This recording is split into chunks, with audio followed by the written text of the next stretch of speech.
السلام عليكم ورحمة الله وبركاته. tumaaluhu had iyo gooraale marka uu doonayo inuu birta uu sameynayo uu qaabka uu doonayo uu ka dhigo, waxa uu geliyaa dab. Bimacnaa heerkulka birtu taagantay heerkul ka sarreeyo ayuu geliyaa, ayuu ka dhigaa birtii.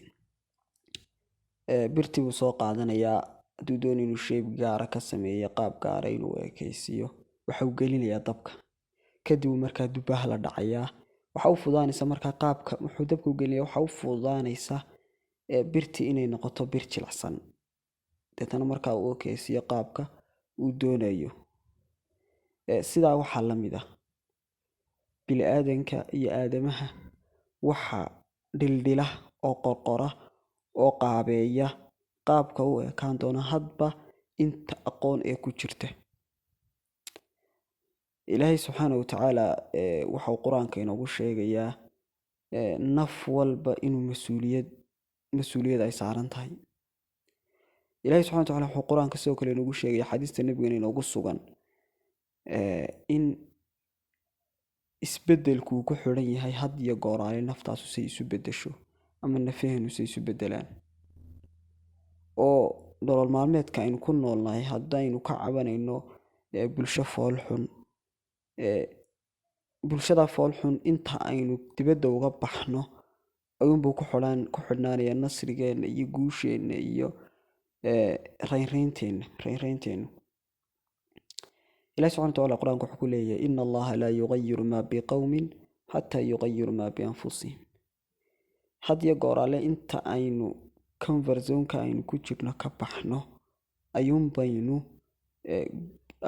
guuleysan karaynaa, ayuunbay akhlaaqdaynu wanaagsanaan karaysaa, ayuunbaynu gaadhi karaynaa halka aynu doonayno. waayo waxa aynu daily lifeka samaynayno haddii aynu maalin kasta waxaynu samaynayno kusoo celcelino dhaqan xumo, hoggaan xumo, aragti xumo, adduun arag oo inaga xumaada, aakhiro aynu dayacno, haddaynu intan kusoo celcelino sidii un baynu ahaanaynaa. laakiin haddaynu wax iska bedelno oo adduun arageenna, qaab hoggaaminteena, qaab aynu wax iska bedelno, waxaa laga yaabaa inaynu isbedelno.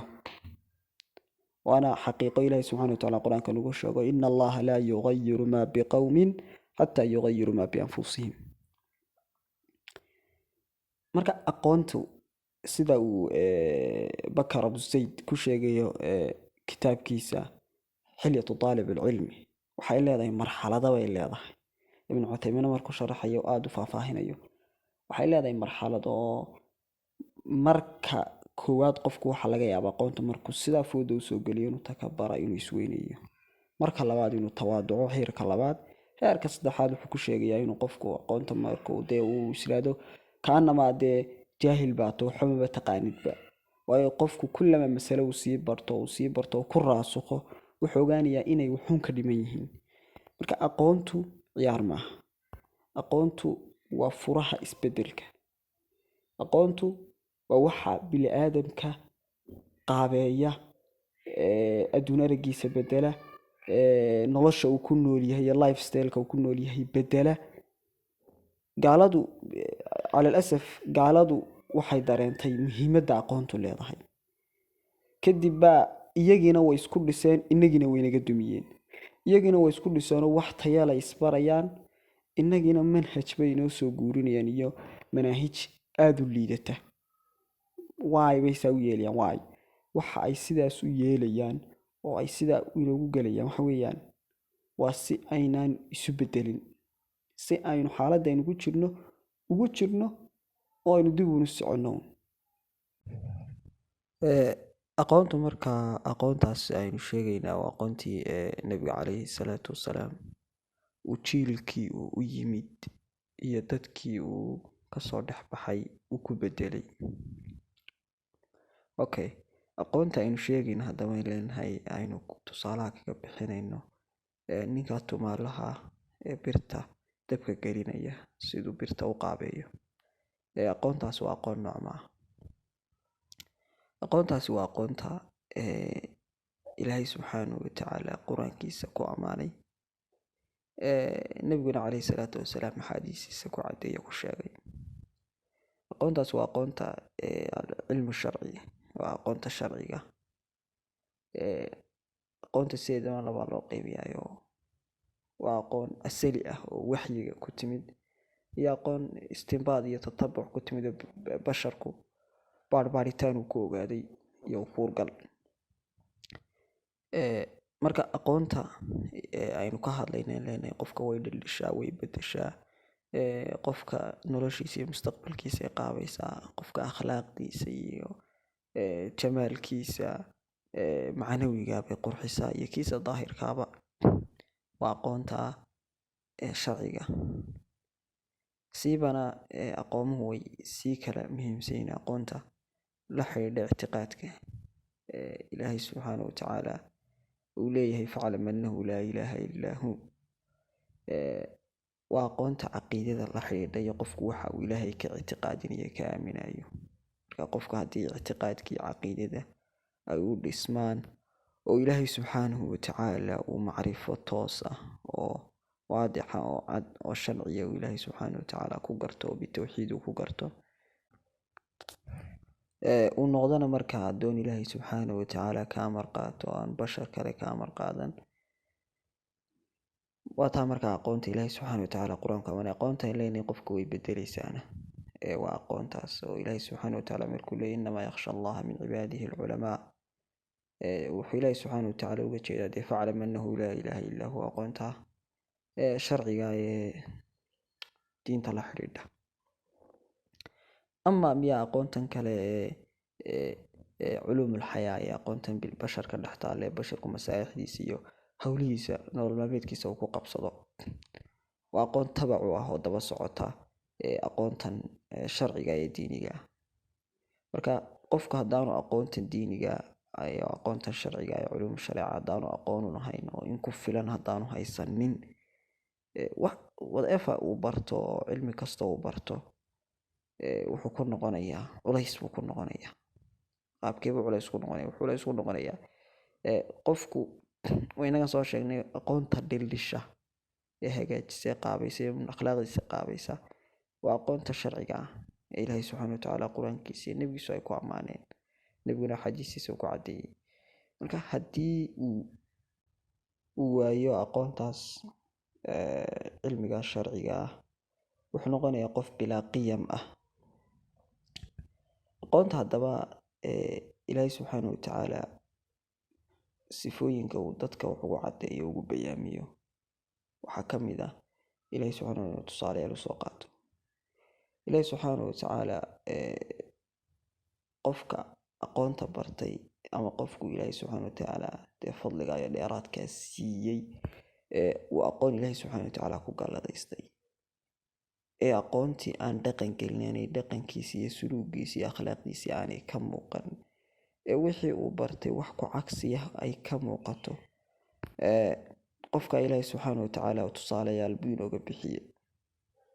matalan ilaahay subxaanahu watacaala qur-aanka wuxuu tusaale ka bixinayaa maruu ilaahay subxaanahu watacaala leeyahy basharku waxay la mid yihiin xoolahoo kale ah, iyo maruu ilaahay subxaanahu waaba kaba sii daran yihiinba xoolaha. mar ilaahay subxaanahu watacaala wuxuu basharka tusaale kala dhigayaa ey oo kale ah, xayawaan oo kale ah, xayawaanka eyga. mar wuxuu ilaahay subxaanahu watacaala ka dhigayaa dameerka oo kale ah, oo culimadu ay sheegaan yidhahdaan waa min akhbati alxayawaanaat eygu. dameerkana ay damiimiyo ay ku tilmaamaan maangaabnimo. sidaa daraaddeed ilaahay subxaanahu watacaala qur-aanka wuxuu ka bixinayaa tusaalehaan markuu ilaahay subxaanahu watacaala leeyahay xayawaankay ka daran yihiin, ilaahay subxaanahu watacaala inhum ilaa kalancaami bal hum adal. waa marka ilaahay subxaanahu watacaala intuu aqoon ku siiya ilaahay subxaanahu watacaala aad ka gaalowdidba, ama ilaahay subxaanahu watacaala intuu kitaabkuu soo dejiyey, kitaabkii uu ilaahay subxaanahu wax walba kugu faahfaahiyey, aad tahdid ilaahayba dafirtidba, ama aad nebigiisa dafirtid, ama aad aayaadkiisa bar ka mida dafirtid, ama aad diintiiba si kaamil aad uga wada baxdid.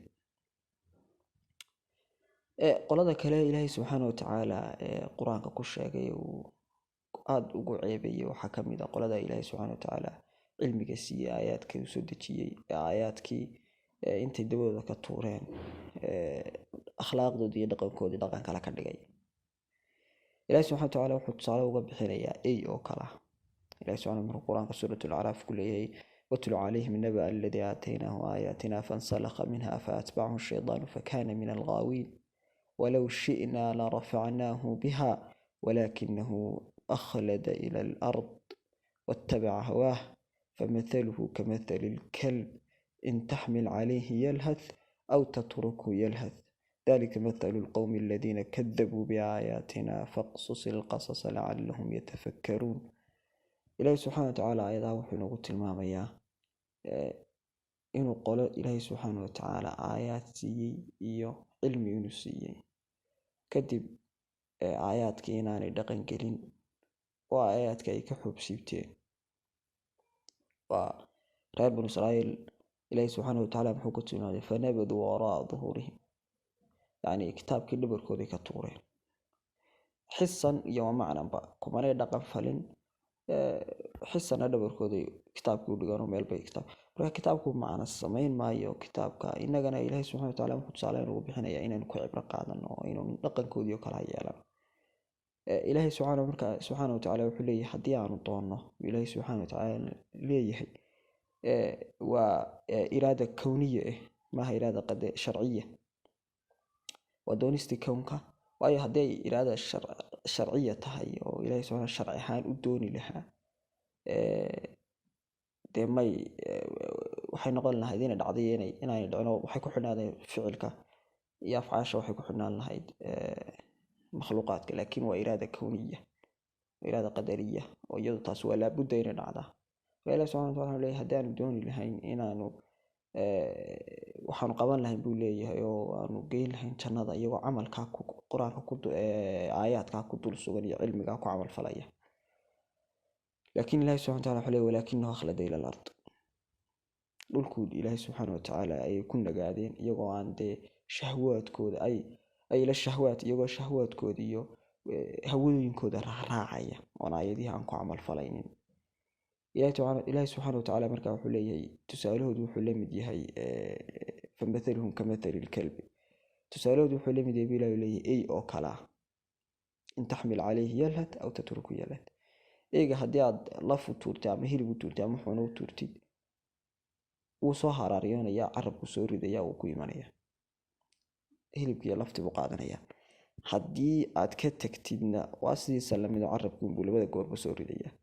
marka ilaahi subxaana watacaala wuxuu leeyahay tusaalahoodu waa eygaas oo kale ah, oo sida ay dunida sidaa eygu laa yazaalu lahdan fi kulli xaal, si aanu marnaba eygu u joojinayn haraaryada horaarnya carabku soo ridayo, kanna saasoo kaleabuu adduunyada siduu ugu dadaalayo u daba socdo, haweenkiisa u daba socdo ee ugu quman yahay, uu sidaa uunu daba socdo ayay isku mid u tahay labada jeerba. marka laa yasudu dhabarkiisu marnaba aakhira soo eegi maayo. ilahi subxana watacaala marka ayadda wuxuu ku gabeeyey, wuxuu yihi dalika mathalu lqowmi aladiina kadabuu biaayaatina, kuwaasuu ilaahi subxaana watacaala wuxuu la mid yahay qolo bay leeyihin aayadahayagii beeniyey oo aayadahayagii dabada ka tuuray. faqsus ilqasasa lacalahum yatafakkaruun, yacni uga qasoodo, uga sheekee oo tusaaleyaal soo qaado oo say uga cibro qaataan, oo deetana marka u fakeraan, markay fakeraanna u ogaadaan, markay ogaadaan ay u bartaanna ay uga camal falaan. marka nabigana caleyhi salaatu wasalaam baa lagu leeyahy faqsus ilqasas lacalahum yatafakkaruun. kadibna dee nebigu markuu dhintayna culimadii baa xilkiisii haysa, culimaduna inagayna soo gaadhsiisay, inaguna waynagaa dhexdeennii isgaadhsiinay. marka insha allahu tacaala aqoonta aynu ku dadaalno, weliba siiba aqoonta caqiidada ina dhisaysa, ina qaabeynaysa, inaga dhigaysa qof addoon ilaahay ah.